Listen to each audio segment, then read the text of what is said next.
Hi, and welcome to another podcast. This time, I would love to share a story about how the body and the mind are really interconnected when we go on that healing journey, and how very often we kind of try to separate those two, which is not very helpful at all. And this time the title is The Healing Path. Changing the mind changes the body, and vice versa. So often, when we want to heal, we want to separate the mind and the body, treat one or the other, but they are connected, and that is where the healing power lies. So, if you like this story, you can give it a like, you can share it, you can follow my YouTube channel. And if you would like more information or would like to work with me one on one on your body, on challenges you might be experiencing, then feel free to reach out, send me a message, send me an email, and we can organize a talk to see how I can support you in your journey with your mind and your body and how they are connected, and the discomfort you might be experiencing and how to reduce that, because that is what I and what we will do with yoga therapy and the tools that I have, and I'm very happy to share with you. But for now, I will first share with you this story that I've written. So, the mind and the body, they are amazing tools that can change. So, often, what do you do when you want to work on traumas or childhood traumas? You want to work on depression, anxiety, or relationship issues? Well, you might find a professional to talk to. It could be a psychologist, a social worker, a therapist, or just someone who can pick your brain and help you manage it better. And that's great, because speaking about what has happened or what is happening opens it up and it gives it space, and that might also lead to change. And with a professional, you can get new insights and new points of view to help you process your past and current experience, and you may be able to change them and feel better. And the mind is an amazing tool, and it can be an absolute pain in the ass, and very exhausting as well. So there's the two sides to that. And then what do you do when you want to work on physical pain and discomfort, when your body isn't working well? So there you might go to a doctor, to a physio, a massage therapist. So that's just someone to work on your body to fix that. And that's also great, because if something is tense or it's blocked and not working well, having it moved or treated will change the tissues. It will improve circulation, and it cleans up the stuff that did the harm. So with a bit of time, with some practice and some patience, you'll be right back doing what you did, but without the pain. So here, the body is also an amazing tool, and it can also be a pain in the butt and very exhausting. So in this field, there's also these two sides to it. So this is all great because we get fixed or we receive help to feel better again. So that's great, right? But how long does it really last? And if it's a minor thing, it might last forever, and that's all good. But if it's a bigger thing, either mental, emotional, or physical, there might be more to it. So here we get to the part where the mind and the body cannot be separated. And we tend to do that, and we tend to separate more things for that matter. But why do we do that, and how do we do that? How can something that is all you be separated and treated separately? Because if there's one thing that I've learned over the years of studying the human body and the experience I have with it, is that everything is connected. If you change the mind, you change the body. And if you change your body, you change your mind. So why, if I suffer from a mental thing or an emotional thing, does healthcare in general barely work with the body? And I know that there's change here, but still, the mental emotional tightness you experience isn't just in your mind. All your tissues are tightening up, and impairing bodily functions bit by bit. It's a stress response, which can, in the long run, cause some serious physical illness as well. And so, vice versa is also true.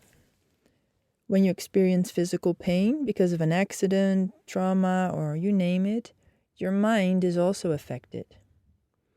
And when you find yourself after that in a similar situation, your mind will activate your body. It will create tension, maybe even cause pain or anxiety, because your mind remembers danger even when there isn't any anymore. So as well as in the mental emotional thing, here as well, it's a stress response, which can change behavioral patterns that can create mental and emotional issues. So we are not the sum of our parts. We are so much more than that. And everything is connected. So how then to work with the things that happen in your life that cause you discomfort in any way? And of course, I don't have an answer for you, because in the end, you have to find what works for you in the moment.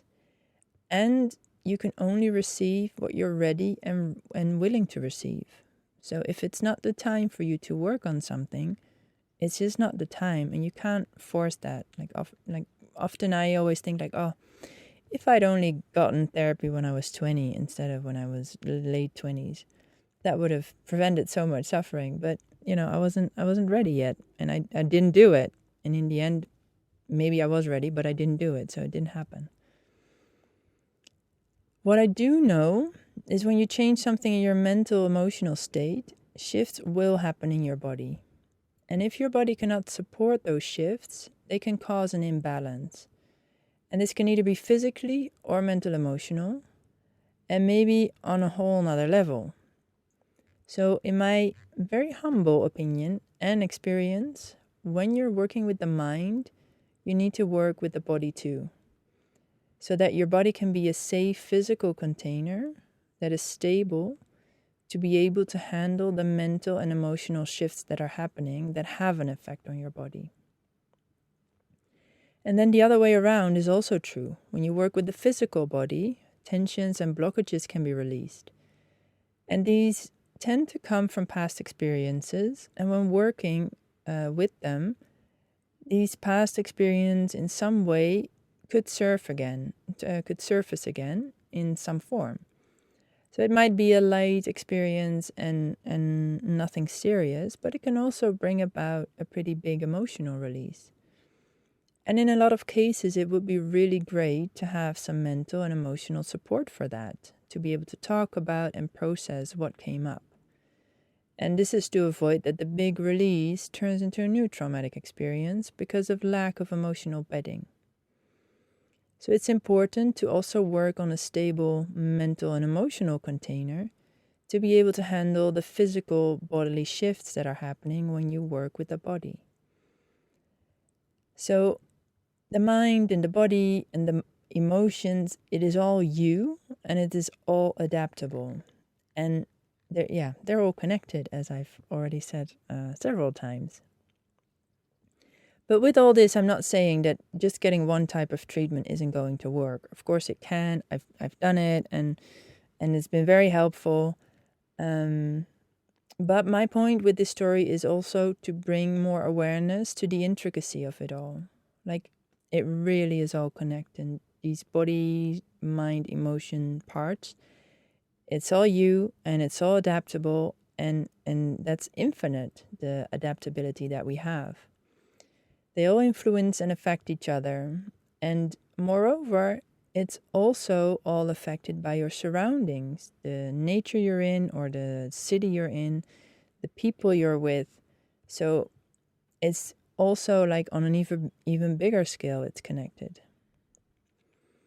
So in my opinion and my experience, the generalized, specialized health services tend to only focus too specifically. And the invitation and the question I'd like to propose and share is, what do you really feel and need? And that is to the best of your capacity in the state you find yourself in right now. So maybe it is just one thing that is very small that is all the support you can handle and that you need in this moment. But can you feel and listen to that inner wisdom, that you listen to yourself, and that part of you that knows what it needs? And also knowing that this need or this wish can change in any moment. And it can also be that at first you might not be able to feel anything at all.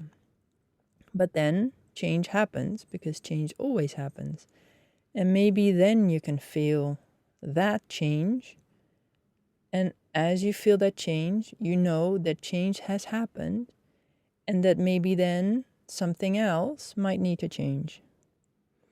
Because nothing ever stays the same, and it's one step at a time. And whatever helps you, helps you. So it's, in that sense, very simple. If something very simple helps you, then it helps you. And no one else can tell you, like, no, that's not what you should do. If it works, it works. And that is what is most important for you. And if you don't know what to do, then just try something. As I already said, everything is connected. So something is bound to shift or change if you do something. And then when you notice that, you can work with that. So that is what I wanted to share today. The intricacy of how everything is connected, and how you can maybe get more benefit out of the treatments, or of your journey, if you combine these combine different parts of working with yourself, working with your body, working with your mind, your emotions, and creating more of a safe container for the one or for the other as you work with it. So if you would like to be supported on your journey, or just have a chat with me, you can always reach out to me, send me an email or a message, and I'd be honored to listen to you and to share with you my personal experience and the things that I know that work from what I've seen in the trainings and the clients I've seen so far. So I hope you enjoyed this talk, and give it a like, share it, and I hope to see you soon in one of the offerings that I have, either online or in person. I hope you have a great day, and see you soon.